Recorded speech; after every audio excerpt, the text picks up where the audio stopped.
Samantala, may pulong balitaan ngayong hapon dyan sa Malacanang. At kung ano ang pag-uusapan, nandyan si Kenneth Pasyente. Kenneth?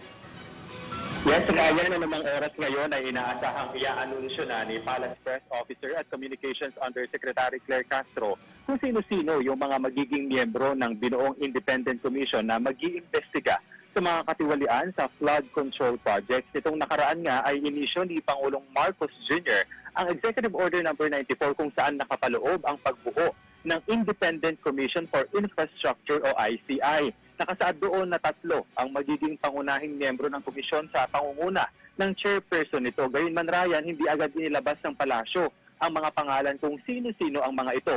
Bagay na ating aabangan at malalaman na maya-maya lamang. Kabilang sa kapangyarihang iginawad sa ICI ang pagsasagawa ng mga pagdinig, pagrerekomenda ng kaukulang kaso at paglalabas ng subpoena.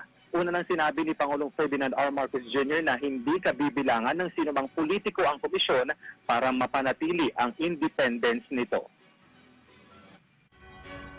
We have made very sure that they are in fact independent, truly independent.